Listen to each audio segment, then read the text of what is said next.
है आप सभी का हमारे एक नई वीडियो में। आज बेटा जो मैं टॉपिक पढ़ाने जा रहा हूँ वो है price determination and simple application. अब देखो यहाँ पर प्राइस डिटरमिनेशन जो वर्ड है मतलब कीमतें कैसे निर्धारित होती हैं, ठीक है। एंड सम सिंपल एप्लीकेशंस मतलब कि जो हम ग्राफ बनाएंगे उसमें डिमांड और सप्लाई कैसे प्लॉट होगी और कैसे उसका इक्विलिब्रियम पॉइंट हमें मिलेगा। चलो अब देखो क्या है यहाँ पर डिमांड हमें क्या बताती है, डिमांड बताती है बिहेवियर ऑफ कंज्यूमर, वैसे ही सप्लाई क्या बताता है, बिहेवियर ऑफ फर्म्स मतलब कि वही प्रोड्यूसर। और तीसरा क्या है मार्केट इक्विलिब्रियम, क्या है बेटा मार्केट इक्विलिब्रियम वो सिचुएशन है जब consumer and producer interact in the market, मतलब डिमांड और सप्लाई जहां पे मीट करती है वो पॉइंट क्या कहलाता है, इक्विलिब्रियम कहलाता है। नाउ स्टूडेंट्स अब जो टॉपिक है वो क्या है, determination of market equilibrium under perfect competition. यहाँ पर बेटा बात हो रही है परफेक्ट कंपटीशन, मतलब ये जो भी हम प्राइस का डिटरमिनेशन करेंगे ये सब परफेक्ट कंपटीशन के अंतर्गत होगा। अब देखो क्या है market equilibrium is determined, market equilibrium कब निर्धारित होगा, जब quantity demanded of a commodity becomes equal to the quantity supplied, जब डिमांड और क्वांटिटी क्या हो जाएगी, बराबर हो जाएगी। यहाँ पर टेबल से आप समझो कि जब प्राइस 2 रुपए थी तो मतलब तो प्राइस कम थे बेटा, प्राइस कम थे तो लोगों की डिमांड बहुत ज्यादा थी, लोगों की डिमांड कितनी है 100, ठीक है। लेकिन अब बताओ सप्लायर क्या सप्लाई करेगा कम प्राइस में, सप्लायर तभी सप्लाई करता है जब उसकी कीमत ज्यादा होती है।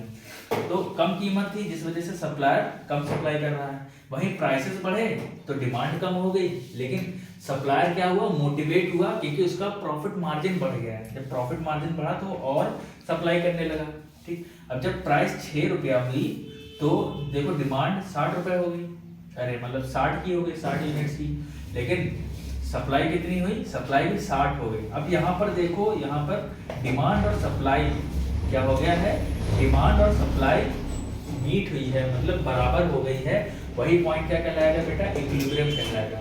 ये डेफिनेशन भी क्या कहती है कि मार्केट इक्विलिब्रियम इज डिटरमाइंड कब निर्धारित होगा, जब quantity demanded is equal to the quantity supplied, ठीक।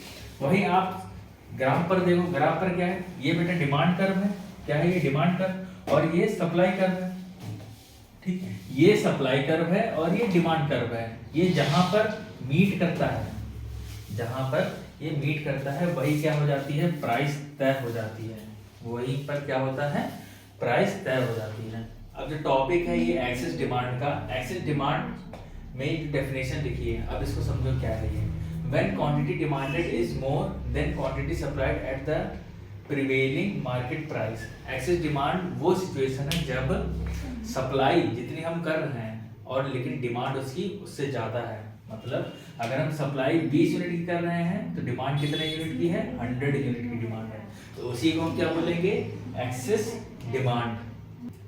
अब देखो अगर हम ग्राफ में देखें बेटा ये इक्विलिब्रियम पॉइंट है, ये प्राइस है और ये क्वांटिटी है, जो इक्विलिब्रियम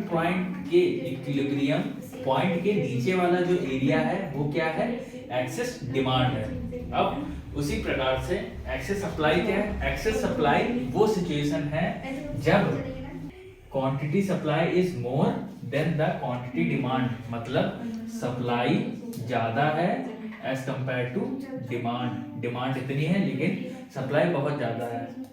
अब देखो ये जो ग्राफ है ना, ग्राफ में एक्सेस सप्लाई का एरिया कौन सा है, ये वाला है, ये इक्विलिब्रियम पॉइंट है और हमारी एक्सेस सप्लाई किधर है, ऊपर साइड है। चलो बच्चों अब हम लोग समझ लेते हैं viable and non viable industry क्या है। अब देखो वायबल इंडस्ट्री कौन सी इंडस्ट्री होती है, जहां पर हमारा डिमांड कर्व और सप्लाई कर्व क्या करता है, इंटरसेक्ट करता है, ठीक।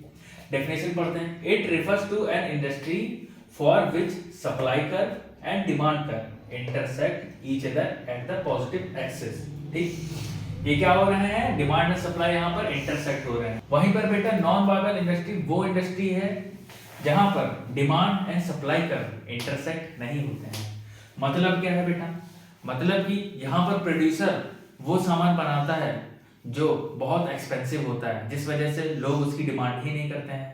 जब लोग डिमांड नहीं करते हैं बेटा, तो प्रोड्यूसर भी उसे प्रोड्यूस नहीं करता है। इस वजह से कभी डिमांड और सप्लाई का कभी मीट हो ही नहीं पाता है। अब बेटा जो टॉपिक है वो है effect of change in demand and supply on market equilibrium. मतलब डिमांड और सप्लाई के चेंज होने पर मार्केट इक्विलिब्रियम किस तरह से रिएक्ट करेगा, अब वो हम समझने जा रहे हैं। सबसे पहले पढ़ते हैं डेफिनेशन क्या है। If there is any change which leads to shift in either demand curve, क्या है, शिफ्ट हो रहा है either डिमांड कर्व और सप्लाई कर्व और both, then equilibrium price and equilibrium quantity are bound to change। मतलब equilibrium प्राइस चेंज होगा और साथ में क्वांटिटी भी चेंज होगी। अब देखते हैं डिमांड कर्व में शिफ्ट किन किन वजह से आता है, वो कौन कौन से फैक्टर हैं जिन वजह से शिफ्ट आता है। पहली बात करें हम change in price of complementary goods. ये बेटा आप पढ़ चुके हैं डिमांड चैप्टर में और सप्लाई चैप्टर में, तो ये मुझे दोबारा बताने की जरूरत नहीं है, तो इसको मैं शॉर्ट बता देता हूँ क्या है। तो बेटा कॉम्प्लीमेंट्री गुड्स वो होते हैं, जैसे मान लो कंपलसरी गुड्स, अगर आपने कार लिया है तो पेट्रोल आपको लेना ही लेना पड़ेगा, वो क्या है, कंपलसरी है। जैसे फोन लिया है तो उसके साथ सिम क्या है, कंपलसरी है। फोन लिया और उसके साथ रिचार्ज क्या है, कंपलसरी है, मतलब सिम के साथ रिचार्ज कंपलसरी है। Change in price of substitute good, इसका मतलब बेटा क्या है, अगर मैं बोलूं ब्रू की कॉफी और नेस्कैफे की कॉफी, दोनों ही कॉफी सेम है, बस ब्रांड अलग है। अब बताओ ब्रू अपने कॉफी के प्राइसेस चेंज नहीं कर रहा है, वहीं अगर नेस्कैफे अपने प्राइसेस बढ़ा दे, ठीक है, तो अब ब्रू की कॉफी क्या हो गई है, सस्ती हो गई है एज कंपेयर टू नेस्कैफे, तो लोग ब्रू की डिमांड ज्यादा कर देंगे, वही होता है हमारा सब्स्टिट्यूट गुड्स। फिर क्या है, चेंज इन इनकम। अब बताओ बेटा अगर हमारी इनकम में चेंज आएगा तो हम ज्यादा चीजें डिमांड कर पाएंगे कि नहीं कर पाएंगे, ठीक। वहीं अगर हमारी इनकम कम हो जाएगी तो हम क्या करेंगे, डिमांड भी कम कर देंगे। फोर्थ पॉइंट है change in taste and preference. अब बेटा जैसे समझ लो किसी को आदत है अल्कोहल पीने की या कोई भी बैड हैबिट है, अब उसके प्राइसेस चाहे इतने फ्लक्चुएट हों तो उसका कंजम्पशन वो कम तो कर नहीं सकता, करेगा नहीं, मतलब वो क्या है, उसको पसंद है। प्रेफरेंसेस की बात करें, जैसे किसी को सैमसंग की बजाय आईफोन ही पसंद आते हैं, तो अब वो आईफोन ही लेगा। अब उसके अलावा और कोई ब्रांड उसे पसंद नहीं आता है, वो सिर्फ एप्पल के ही गैजेट्स लिया करता है। वो क्या है बेटा, प्रेफरेंसेस, उसका मतलब मन है, अच्छा लगता है उसको, वो इस वजह से वो एप्पल के गैजेट्स लेना प्रेफर करता है। फिर क्या है, fifth point, expectation of change in the price in future. इसमें क्या है बेटा, अगर मुझे लगता है, जैसे मान लो कि एक हफ्ते बाद सेल आने वाली है अमेज़न पर, तो क्या होगा, आज मैं अगर मुझे कुछ खरीदना भी होगा, फोन या कुछ भी लैपटॉप, तो मैं अभी नहीं खरीदूंगा, मैं उस सेल का आने का वेट करूंगा, जब ये सेल आएगी तब मैं उसकी डिमांड करूंगा। तो वही है बेटा, क्योंकि मुझे लग रहा है कि फ्यूचर में प्राइसेस कम हो जाएंगे, मतलब जो सेल आएगी तो उसके प्राइसेस कम हो जाएंगे, तो मैं तब डिमांड करूंगा। वहीं अगर मान लो अभी अगर सेल चल रही है, 4 दिन सेल का पीरियड है, ठीक है, अब मुझे पता है कि अभी ये सस्ते में मिल रहा है, ठीक है, अगर मैंने अभी नहीं लिया तो मुझे ये महंगे में मिलेगा फ्यूचर में, ठीक है, तो वो क्या करेगा, फटाफट अभी के अभी वो डिमांड कर लेगा प्रोडक्ट्स की। वहीं क्या है, चेंज इन पॉपुलेशन। अगर पॉपुलेशन की बात करूं, अगर पॉपुलेशन कम तो डिमांड कम, पॉपुलेशन ज्यादा तो डिमांड भी ज्यादा।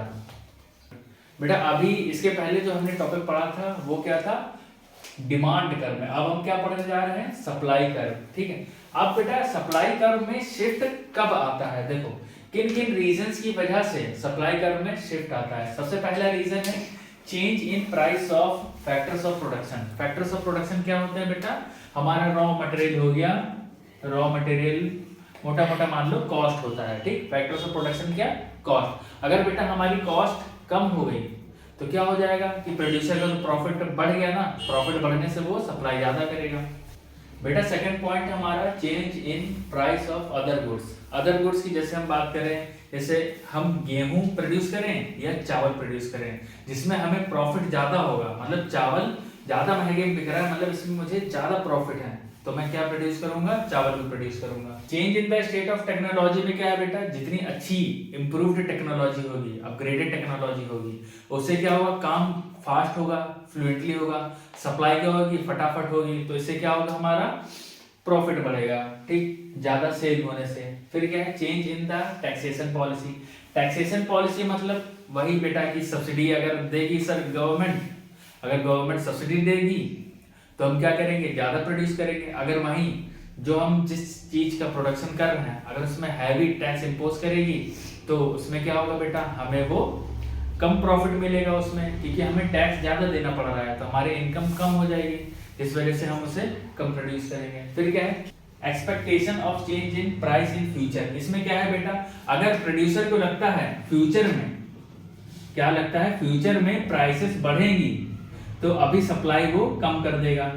अगर उसे लगता है कि फ्यूचर में मेरे प्रोडक्ट की प्राइस कम हो जाएंगी तो अभी वो सप्लाई बढ़ाकर अपना स्टॉक बेच देगा जल्दी जल्दी, ठीक। नेक्स्ट क्या है, change in the goal of firm. जैसे गोल ऑफ फर्म की बात करें, जैसे इस ईयर उनका टारगेट है कि 1 लाख सामान मुझे बेचना है। कितना है, 1 लाख गुड्स मुझे बेचने हैं, तो ये फर्म का टारगेट है। अब इस टारगेट को अचीव करने के लिए वो प्राइस कम कर देगी, ठीक है, ज्यादा ज्यादा एडवर्टाइजमेंट कराएगी, प्राइस कम कर देगी जिससे ज्यादा बिक जाए। चलो बेटा, अब जो टॉपिक है वो है change in demand. Change in demand में क्या है बेटा, यहाँ पर देखो आप, इंक्रीज इन डिमांड। अगर डिमांड इंक्रीज होती है तो इक्विलिब्रियम, हमारा इक्विलिब्रियम में क्या चेंज आएगा। अगर डिमांड डिक्रीज होती है तो क्या होगा, देखो बेटा, पहले डिमांड क्या थी, ये डिमांड थी, ठीक, अब डिमांड क्या हो गई है, बढ़ गई है डिमांड, तो नई डिमांड हमारी ये आई है, ये, ठीक। तो हमारा पहले प्राइस ये था, अब प्राइस क्या हो गया, बढ़ गया है, उसी के हिसाब से क्वांटिटी भी हमारी बढ़ गई है, ठीक। डिमांड के बढ़ने पर कीमत क्या हो गई है, बढ़ गई है, ठीक बेटा। अब वही बात करें डिक्रीज इन डिमांड की। डिक्रीज इन डिमांड में क्या हुआ है, पहले प्राइस ये थी, अब प्राइस क्या हो गई है, ये हुई है।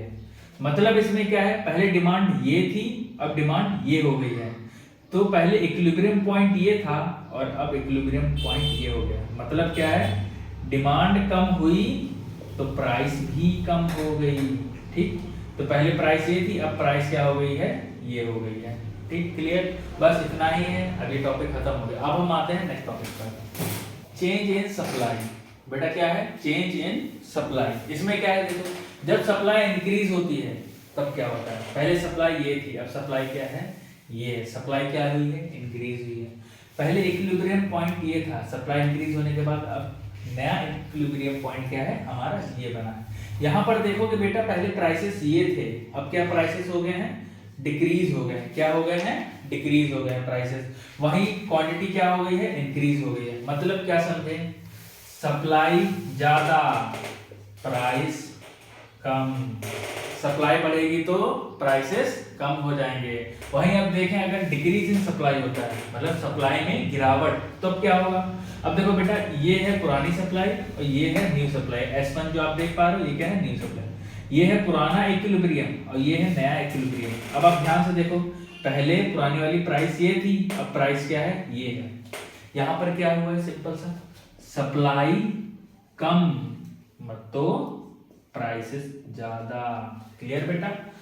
बेटा अब टॉपिक है change in both demand and supply. मतलब अब इसमें डिमांड भी चेंज हो रहा है और सप्लाई भी चेंज आ रहा है, ठीक है। अब देखो, change in both demand and supply में 4 केसेस हैं। कौन कौन से हैं, पहला है both demand and supply decreases, मतलब दोनों ही डिक्रीज करेंगे।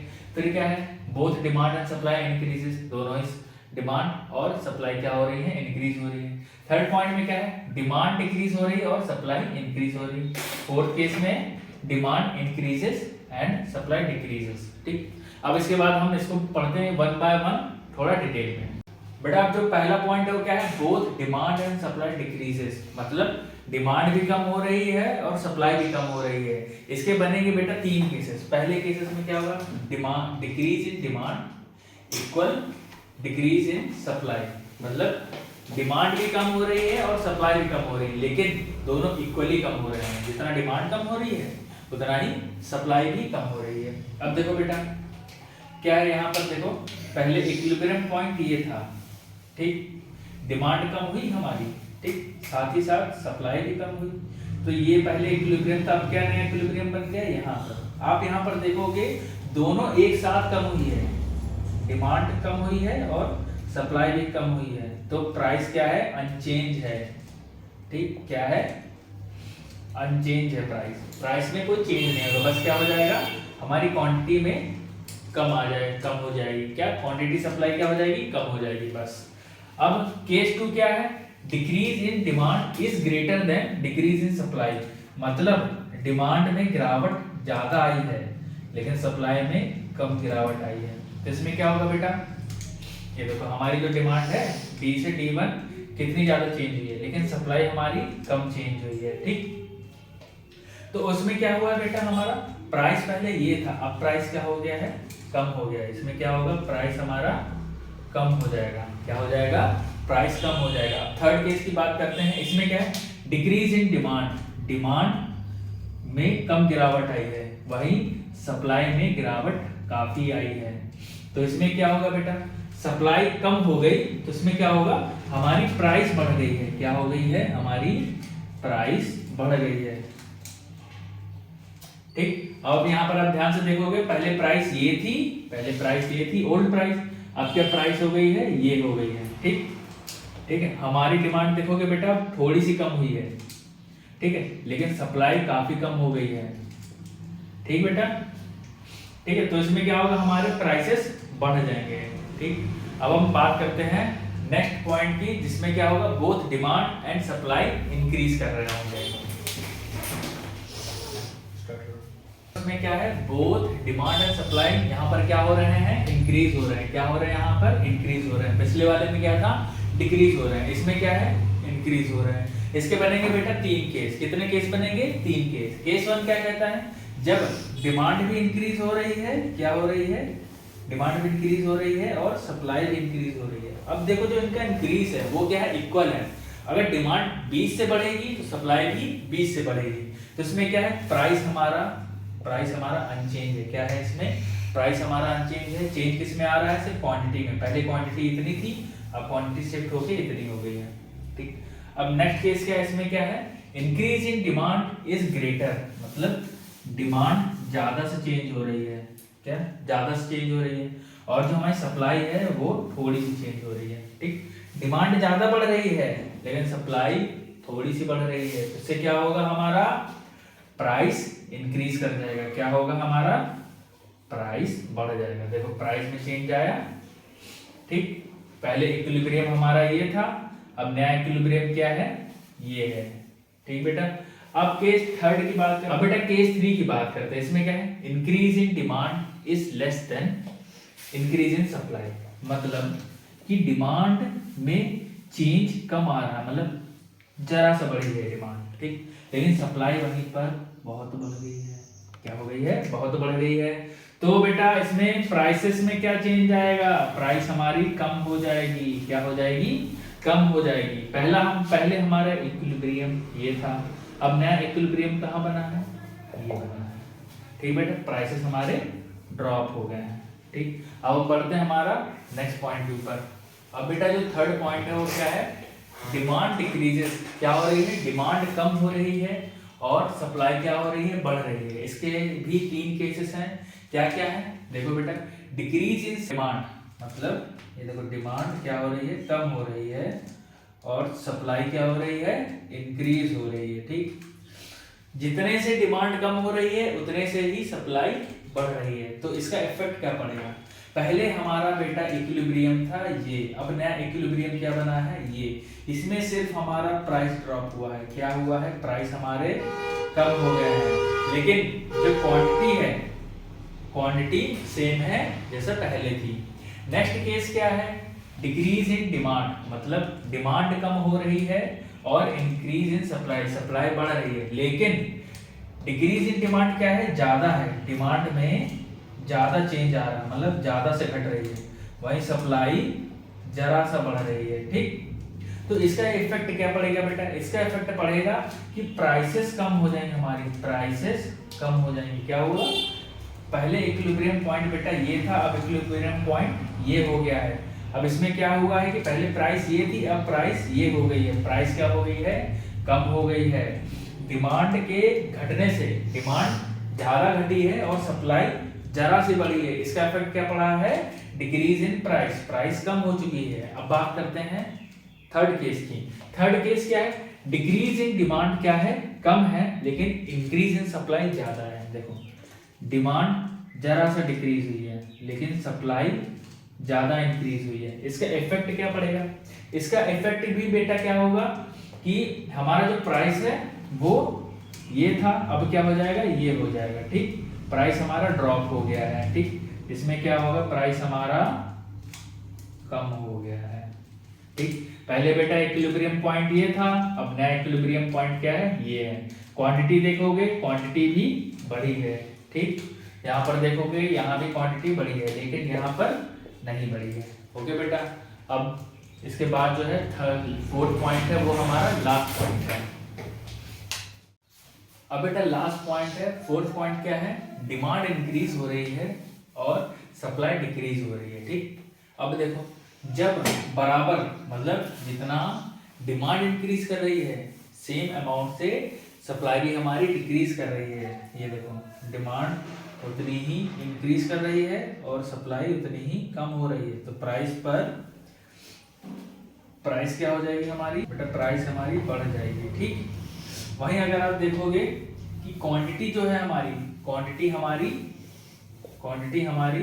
में कोई चेंज नहीं आया। प्राइस का भी, प्राइस ये थी, अब प्राइस बढ़ गई है। ठीक बेटा, फिर क्या है केस 2 में क्या है, इंक्रीज इन डिमांड, मतलब डिमांड में इंक्रीज ज्यादा आ रहा है, वहीं सप्लाई में डिक्रीज कम आ रहा है।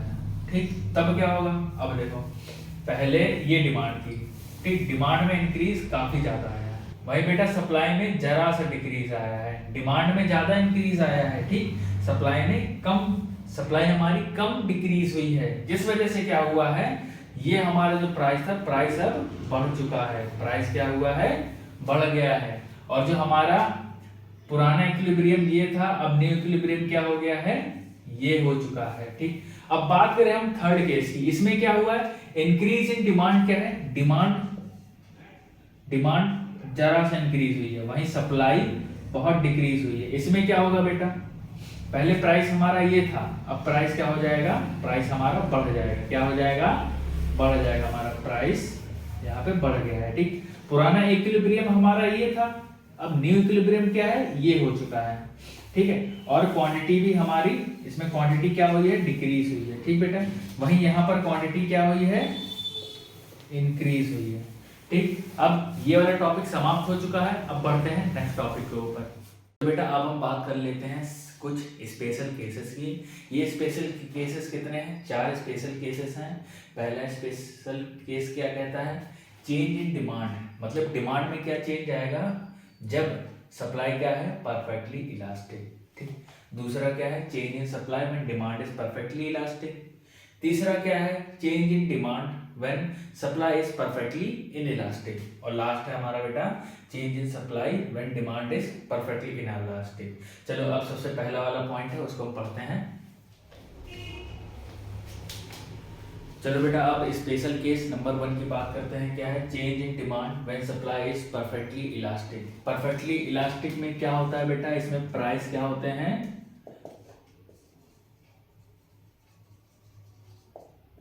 बेटा परफेक्टली इलास्टिक में क्या होता है, प्राइस कांस्टेंट रहता है और चेंज किस में आता है, सिर्फ हमारे क्वांटिटी सप्लाई में चेंज आता है। ठीक, अब देखो इंक्रीज इन डिमांड क्या है, डिमांड में चेंज करना है, चेंज इन डिमांड हो रहा है किस वजह से, जब सप्लाई क्या है, परफेक्टली इलास्टिक है। परफेक्टली इलास्टिक में क्या होगा, प्राइस कांस्टेंट रहेंगे। देखो बेटा प्राइस क्या है, कांस्टेंट है। ठीक, डिमांड हमारी ये थी, अब न्यू डिमांड क्या हो गई है, ये है। ठीक, तो डिमांड बढ़ने से क्या होता है बेटा, डिमांड बढ़ने से पहले इक्विलिब्रियम ये था, तो अब क्या हो जाएगा, इक्विलिब्रियम ये हो जाएगा। ठीक, वहीं अगर डिक्रीज इन डिमांड की बात करें तो डिमांड पहले ये थी, अब क्या हो गई है, ये हो गई है D1। ठीक, पहले इक्विलिब्रियम पॉइंट ये था, अब इक्विलिब्रियम पॉइंट क्या हो गया, ये आ गया है, तो हमारी क्वांटिटी क्या हो गई है, कम हो गई है, इसमें हमने क्वांटिटी क्या करी है, बढ़ा दी है। ठीक, अब बढ़ते हैं स्पेशल केस नंबर 2 पर।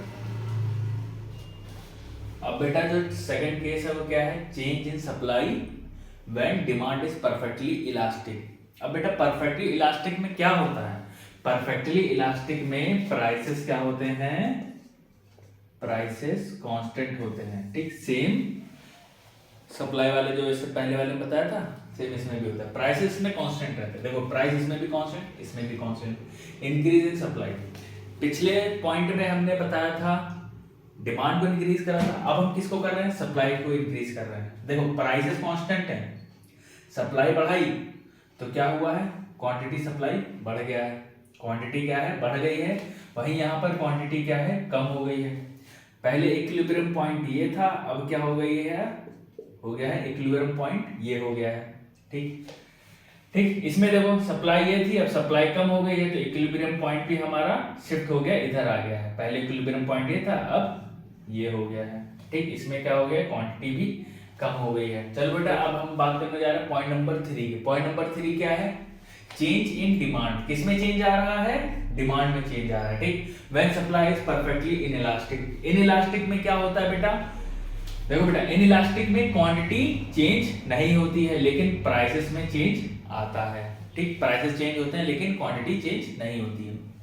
अब बात करें हम इंक्रीज इन डिमांड की, किसकी बात कर रहे हैं, इंक्रीज इन डिमांड की। देखो डिमांड ये थी, अब क्या हो गई है, ये हो गई है। ठीक, पहले इक्विलिब्रियम पॉइंट ये था, अब क्या है, इक्विलिब्रियम पॉइंट ये है। ठीक, हमारी डिमांड देखो बढ़ चुकी है, बढ़ी।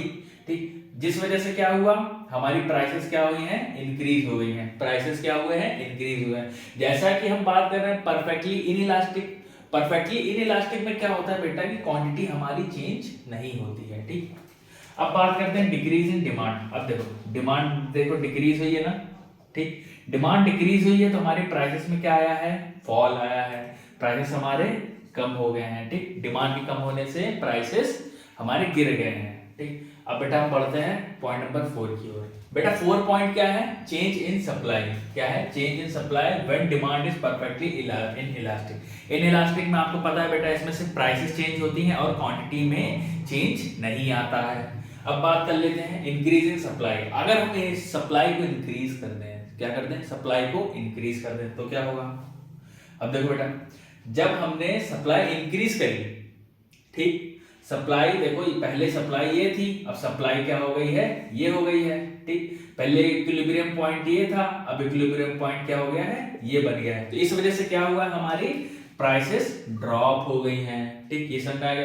अब क्या है, decrease in supply. Decrease in supply में क्या है बेटा, पहले सप्लाई ये थी, अब सप्लाई क्या हो गई है, कम हो गई है। ठीक, कम हो गई है तो पहले इक्विलिब्रियम पॉइंट हमारा ये था, अब इक्विलिब्रियम पॉइंट क्या है हमारा, ये है। तो इससे क्या हुआ, हमारी प्राइसेस बढ़ गई हैं, बस खत्म। ठीक है, अभी ग्राफ वाला जो भी था ये खत्म हो चुका है। अब 2-3 टॉपिक और बचे, इसके बाद खत्म चैप्टर पूरा बेटा। अब बेटा इस चैप्टर का लास्ट टॉपिक है जो है हमारा simple application of tools of demand and supply. अभी हमने पढ़ा कि हमारा जो ये मार्केट इक्विलिब्रियम है, ठीक है, वो कब निर्धारित होता है, जब डिमांड सप्लाई इंटरसेक्ट करती हैं, उस पॉइंट पर हमारे प्राइसेस क्या होते हैं, निर्धारित होते हैं। ठीक, अब बेटा इसमें क्या है कि गवर्नमेंट कब इंटरफेयर करती है। अब देखो इंटरफेरेंस भी होता है गवर्नमेंट का। जैसे बात कर ले हम कि जो सिलेंडर हैं वो महंगे आते हैं तो क्या होता है, पुअर लोग उसे अफोर्ड नहीं कर पाते हैं, जिस वजह से गवर्नमेंट क्या करती है, सब्सिडी देती है। सब्सिडी मतलब उनको छूट देती है। ठीक है, जिस वजह से अगर 2000 का सिलेंडर है, मान लो 2000 का है, तो कितने का उनको दे देती है, 1000-1200 रुपए में उनको उपलब्ध करा देती है। ठीक, जिससे क्या होता है, पुअर लोग भी क्या करते हैं, खरीद पाते हैं। अब वहीं बात करें तो क्या होता है कि जो कंज्यूमर है ना, कंज्यूमर को वो चीप पड़ता है।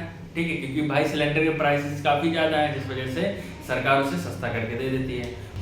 बात करें जैसे गेहूं है, ठीक है, तो किसान क्या करते हैं, गेहूं प्रोड्यूस करते हैं। ठीक, गेहूं आपको पता होगा बेटा, इंडिया में जो गेहूं प्रोड्यूस होता है वो जितना इंडिया में चाहिए, इंडिया लोगों को चाहिए, उससे कई ज्यादा प्रोड्यूस होता है। ठीक, और उसी से क्या करती है, गवर्नमेंट एक्सपोर्ट भी करती है उन गेहूं को, है ना। क्या है, अब यहाँ पर तुम देख पाओगे कि सप्लाई ज्यादा है और डिमांड क्या है, कम है।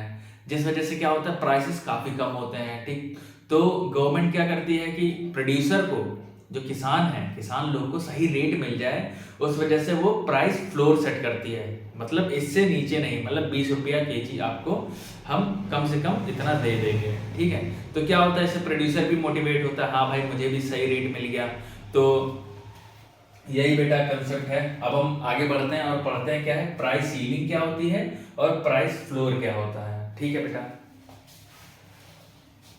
अब बेटा जो कंसेप्ट है वो है हमारा प्राइस सीलिंग। प्राइस सीलिंग क्या होता है बेटा, देखो प्राइस सीलिंग क्या है कि सीलिंग जैसे आप समझो ये रूम है, ठीक, सीलिंग ये होती है और फ्लोर ये होता है। ठीक, सीलिंग में क्या होता है बेटा, मैक्सिमम प्राइस सेट कर दिया किसने, गवर्नमेंट के द्वारा सेट किया जाता है। किसके द्वारा, गवर्नमेंट के द्वारा वो मैक्सिमम लिमिट सेट कर दी। मैक्सिमम लिमिट सेट कर दी मतलब अब इससे ज्यादा प्राइसेस नहीं हो सकते इसके।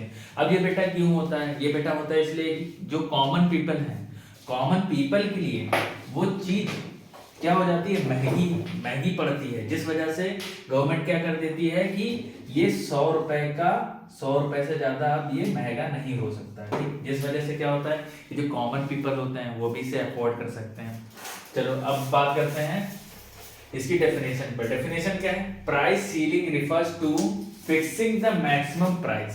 प्राइस सीलिंग क्या है, मैक्सिमम प्राइस फिक्स करते हैं ऑफ अ कमोडिटी, कमोडिटी की मैक्सिमम प्राइस फिक्स कर दी जाती है at a level lower than the equilibrium price. मतलब जैसे ये है बेटा सप्लाई कर और ये है डिमांड कर। ठीक, हमारा प्राइस क्या बना है, ये रुपया, मान लो कि 200 रुपए है, लेकिन जो हमारी आम जनता है, आम जनता के लिए ये महंगा पड़ रहा है, जिस वजह से गवर्नमेंट क्या करती है इसके प्राइसेस को कम कर देती है, मतलब यहाँ पर लेके आ जाती है प्राइसेस, जो कि इनको पड़ता है मान लो 100 रुपीज। तो इस वजह से क्या है, अब जो आम जनता है वो भी अफोर्ड कर पा रही है, वो भी कमोडिटी को खरीद पाएगी। ठीक, अब बात करते हैं बेटा नेक्स्ट टॉपिक की, जो है हमारा प्राइस फ्लोर। अब बेटा बात करते हैं प्राइस फ्लोर के बारे में। प्राइस फ्लोर बोले या तो मिनिमम सपोर्ट प्राइस बोले। ठीक, इसमें क्या होता है, इसकी डेफिनेशन समझते बेटा क्या है ये, price floor refers to the minimum price, मतलब मिनिमम प्राइस सेट करा जाता है किसके द्वारा, गवर्नमेंट के द्वारा। ठीक, अबव द इक्विलिब्रियम प्राइस। क्या इक्विलिब्रियम प्राइस मतलब जैसे ये डिमांड और ये सप्लाई के मीट होने पर जो प्राइस तय हुआ है उसके ऊपर सेट करा जाता है, मतलब ये वाला प्राइस। ठीक, fixed by the government which the producer must be paid for their produces.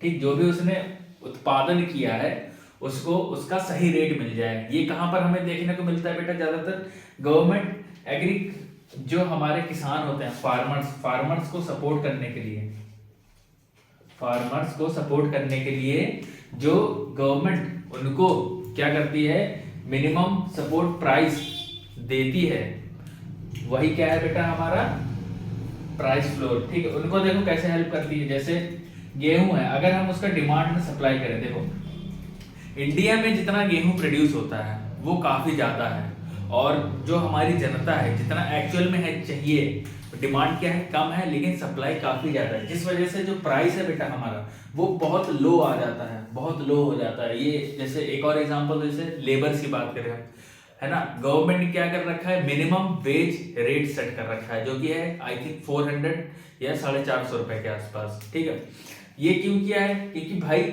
Labours इतने ज्यादा हैं कि उनका अगर हम डिमांड सप्लाई से इक्विलिब्रियम प्राइस निकाले ना, इक्विलिब्रियम प्राइस निकाले वो काफी कम निकलता है, जिस वजह से सरकार ने क्या किया है कि लेबर्स को हेल्प हो सके, इसलिए उनके लिए एक मिनिमम प्राइस सेट कर दिया है कि उससे कम तो बिल्कुल नहीं। ठीक, वैसे ही फार्मर्स को क्या गवर्नमेंट हेल्प करती है कि जैसे गेहूं है, गेहूं जैसे मैंने बताया डिमांड और सप्लाई, उससे उसका रेट बहुत कम निकल के आता है, तो गवर्नमेंट क्या करती है उसको, उनको इनकरेज करे, प्रोड्यूसर को और प्रोड्यूस करने को इनकरेज करे, इस वजह से उनको एक सही रेट देती है जो कि इक्विलिब्रियम के ऊपर रेट आता है। ठीक, वही है हमारा बेटा क्या प्राइस फ्लोर। ठीक, तो बेटा अब यहाँ पर चैप्टर हमारा ये 11 समाप्त हो चुका है। ये हमारे बुक का सबसे लास्ट चैप्टर था, अब वो भी खत्म हो चुका है। अब आप बेटा एग्जाम की प्रिपरेशन करो और खूब मन लगाकर पढ़ाई करो।